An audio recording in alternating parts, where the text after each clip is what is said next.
ये जो तेरी अदा है मरहबा है सब तेरा है baby I've been falling for you।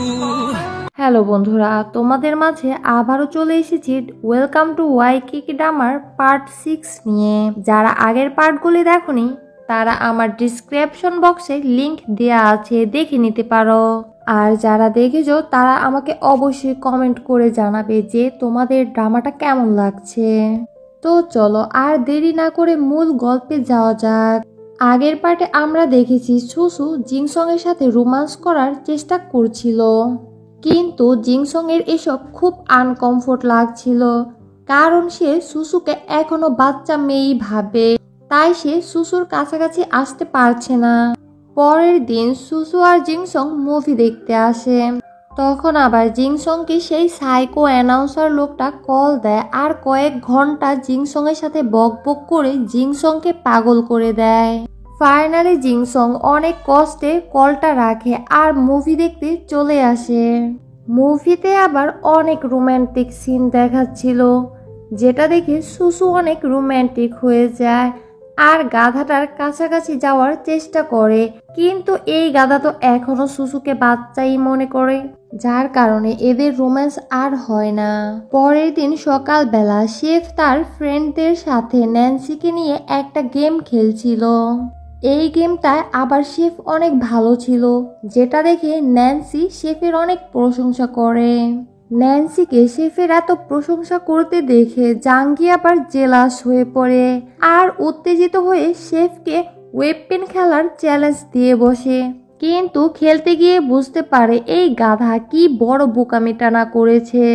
সে এইভাবে শেফকে জীবনেও হারাতে পারবে না। তবে এই গাধা কারো চেয়ে কম যায় না। জাঙ্গি অনেক ভাব নিয়ে বলে, আমার এখন সময় নেই এই ফালতু গেম খেলার, আমি খুব ব্যস্ত, আমি রাতে যখন বাসায় আসবো তখন খেলবো আর তোমাকে হারিয়ে দেব। এই বলে গাধা জাঙ্গি চলে যায় তার স্কুল টিচারের কাছে। এই টিচারটা আবার ওয়েপেন খেলায় খুব ভালোভাবেই পারতো আর এই খেলাটায় সে অ্যাওয়ার্ডও জিতেছে। সে তখন টিচারের কাছ থেকে খুব মনোযোগ দিয়ে খেলাটা শিখে নেয় আর কখন কোন সময় কোন টিপসগুলা ব্যবহার করতে হয় সেটাও শিখে নেয়, যাতে সে রাতে বাসায় ফিরে শেফকে হারিয়ে দিতে পারে আর ন্যান্সিকে ইমপ্রেস করতে পারে। আজকে আবার জিংসং আর সুসু আবারও ডেটে আসে। তবে তখনই সেই সাইকো অ্যানাউন্সার জিংসংকে বিশাল বিশাল মেসেজ দিতে থাকে, কারণ জিংসং তার বকবগানিতে বিরক্ত হয়ে তাকে ব্লক করে দিয়েছিল, কিন্তু সেই সাইকো তো তার বকবগানি থেকে বিরত থাকার পাত্র না, তাই সে আজ জিংসংকে মেসেজ দিয়ে বকবক করতে থাকে। আর তার মেসেজ এত বড় যে জিংসং যদি পড়তে বসে তাহলে রাত থেকে দিন হয়ে যাবে। আজকে সুসু অনেক রোমান্টিক ভাবে জিংসং এর জন্য রোমান্টিক একটা গান গায়, কিন্তু এই ছাগল এখনো সুসুকে ছোট বাচ্চাই ভাবছিল। তখন আবার জিংসং সুসুকে বকা দিয়ে বলে, এই পিচ্চি, এই তুই এইসব কি আবল তাবল গান গাচ্ছিস? তোর বয়সে আমরা লেখাপড়া করেছি, চল বাসায় যাই। আজও তাদের আর রোমান্স করা হলো না, এভাবেই আজকের ডেটটাও শেষ হয়ে যায়। তবে জিংসং তো এখনো তাকে ছোট বাচ্চাই ভাবছিল, তাই তখন জিংসং সুসুকে বলে, আমি মনে হয় তোর সাথে ডেট করতে পারবো না, কারণ আমি সব সময় তোকে একটা বাচ্চা মেয়েই ভাবি। সুসু তখন রেগে জিংসংকে কিস করে দেয়, এটা প্রুফ করার জন্য সে এখন বড় হয়ে গেছে। এরা যখন কিস করছিল তখন জাঙ্গি দৌড়ে এদের দিকে আসে আর এদেরকে খেয়াল না করেই দৌড়ে বাসার ভেতরে চলে যায়। আসলে সে ওয়েপেন খেলাটা ভালোভাবে শিখে এসেছে, শেফকে হারিয়ে ন্যান্সিকে ইমপ্রেস করবে বলে। জাঙ্গি এত এক্সাইটেড ছিল যে সে এই দুইটাকে খেয়ালই করে না। বাসায় জাঙ্গি আর শেফের খেলা শুরু হয়ে যায়, দুজনের মধ্যে হাড্ডাহাড্ডি লড়াই চলছে। তারা এমন ভাব দেখায় যে তারা ইন্টারন্যাশনাল খেলোয়াড়, তারা তাদের দেশের জন্য খেলছে। টিচারের দেখানো টেকনিক ব্যবহার করে এই গাধা জাঙ্গিটা তো সত্যি সত্যি খেলায় জিতে যায়। এই প্রথমবার জাঙ্গি কিছু করে জিতেছে।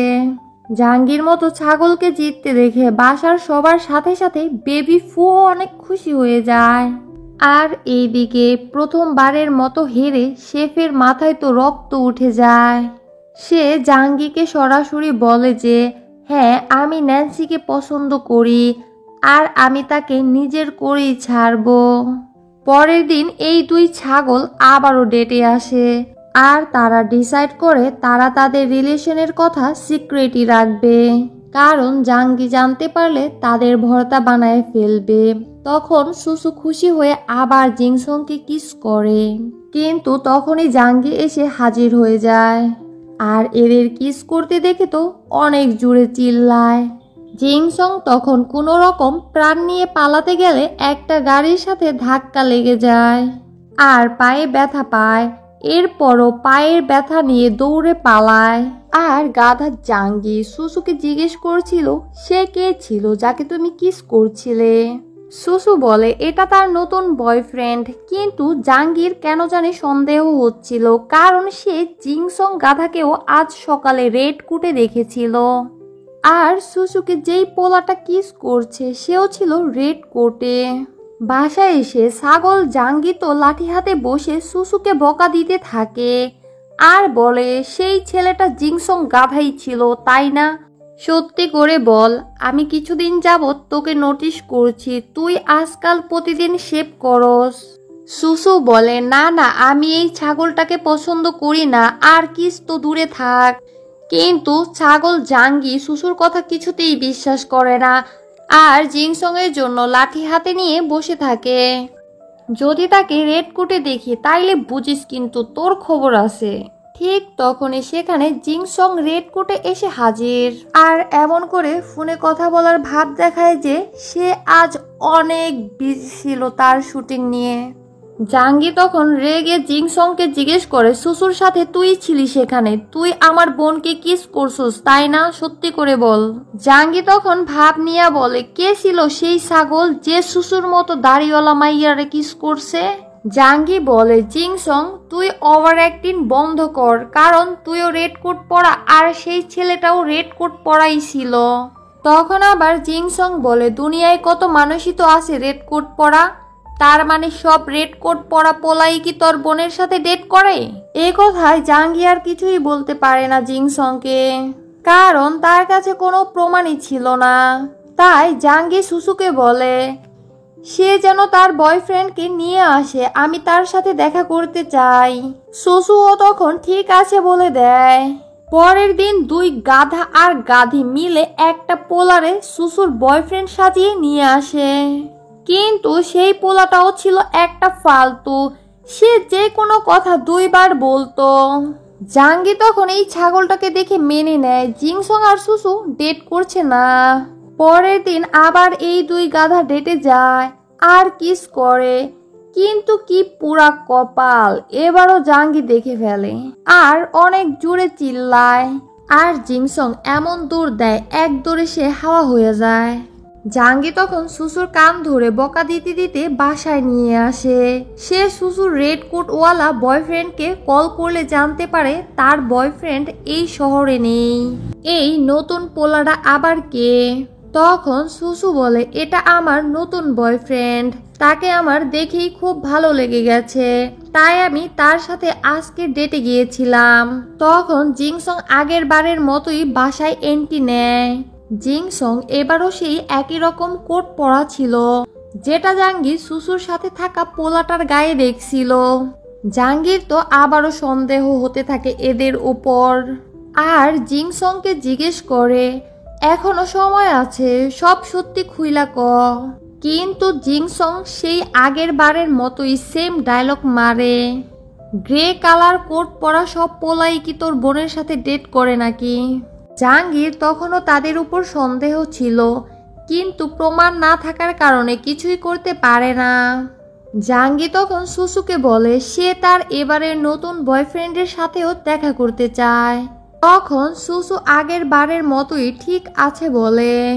পরের দিন এই দুই জঙ্গলি দুনিয়াতে মানুষ খুঁজা না পায়া জঙ্গল থেকে এক বুইরা জঙ্গলি ধইরা নিয়ে আসে। আর জাঙ্গি গাধা এই দুই বান্দরের বান্দামি ধরতেই পারে না। সুসুর ফেক বয়ফ্রেন্ড চলে গেলে জাঙ্গি বলে সে যেমনই হোক না কেন কিন্তু তোর চেয়ে অনেক বেটার আছে। পরের দিন এই দুই ছাগল আবারও ডেটে যায় আর একটু সুযোগ খুঁজে তারা হাগ করতে যায়, কিন্তু এদের কপাল ছিল বরাবরের মতোই খারাপ।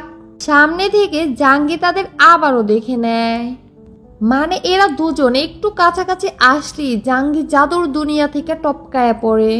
জিংসং আবারও হাওয়ার বেগে দৌড়ে পালিয়ে যায়। জাঙ্গি সুসুকে জিজ্ঞেস করে ওটা মানুষ ছিল নাকি ভূত। মুহূর্তেই হাওয়া হয়ে গেল। তুই এবার কোন ছাগলের সাথে ডেটে আইসস? সুসু রেগে বলে আমি জানি না আর এখান থেকে চলে যায়। বাসায় আসার পর জাঙ্গি সুসুকে বলে আমি যদি জানতে পারি তুই ওই গাধা জিংসং এর সাথে ডেট করছস তাহলে তোরে টাকলা কইরা সন্ন্যাসী বানাই দিমু। পরের দিন জিংসং আর মিয়াং বাসার ভেতরে বাচ্চাদের মতো স্কেটবোর্ড খেলছিল আর অনেক মজা করছিল। তখন আবার সুসু সেখানে এসে জিংসংকে লাথি মারে আর বলে এত বড় একটা দামড়া সার হইয়া এখনো বাচ্চাদের মতো স্বভাব যায় নাই তোর। এই বলে সুসু জিংসংকে অনেক বকা দেয় আর সুসুর বন্ধুদের সাথে দেখা করাতে নিয়ে আসে, কিন্তু এই বান্দর সেখানেও তার বান্দামি চালাইয়া যাচ্ছিল, যার কারণে সুসুর বন্ধুদের সামনে সুসুর উঁচা নাক বুচা হয়ে যায়। আর সুসু রেগে জিংসংকে বলে এমন বাচ্চাদের মতো বান্দামি বাদ দিতে আর বলে একটু দায়িত্বশীল হতে। জিংসং তখন অনেক কষ্টে সুসুকে বলে এখন থেকে সে আর বান্দামি করবে না, সে তার বাচ্চা বাচ্চা স্বভাব বাদ দিয়ে দিবে। তারা যখন বাসায় যায় মিয়াং আবারও জিংসংকে তার সাথে খেলতে ডাকে, কিন্তু জিংসং তখন মিয়াংকে না করে দেয়। এটা শুনে তো মিয়াং অনেক কষ্ট পায় আর বাচ্চাদের মতো মন খারাপ করে থাকে। পাশ থেকে আবার সুসু এইসব দেখে অনেক খুশি হয়, কারণ সে এক গাধারে অন্তত ঘোড়া বানাইতে পারছে। পরের সিনে আমরা ন্যান্সিকে দেখি। শেফ ন্যান্সির প্রথম স্যালারি তাকে দেয়, যেটা পেয়ে আবার ন্যান্সি অনেক খুশি হয়ে যায় আর প্রথম স্যালারি দিয়ে বাসার সবার জন্য কিছু না কিছু গিফট নিয়ে আসে। সবাই ন্যান্সির গিফট নিয়ে অনেক এক্সাইটেড। ন্যান্সি জাঙ্গিকে চিকেন আর্ট করা একটা বাচ্চাদের মতো টি শার্ট দেয়। সুসুকে তার দাড়ি শেভ করার একটা শেভিং ব্রাশ দেয়। সুজিংকে একটা বাচ্চাদের মতো মিরর দেয়। জিংসং ছাগলকে আবার একটা ছাগলা মার্কা টাই দেয় আর মিয়াং এর জন্য একটা এলিফ্যান্ট ক্যাপ আনে। সবার কাছেই ন্যান্সির গিফট অনেক ফালতু মনে হয়, আর এসব ফালতু গিফটের সাথে আজকের এই পার্টটি এইখানেই শেষ করছি। ফিরে আসছি পরবর্তী পার্ট নিয়ে। ভিডিওটি যদি তোমাদের ভালো লেগে থাকে অবশ্যই একটি লাইক আর সাবস্ক্রাইব করতে ভুলো না যেন।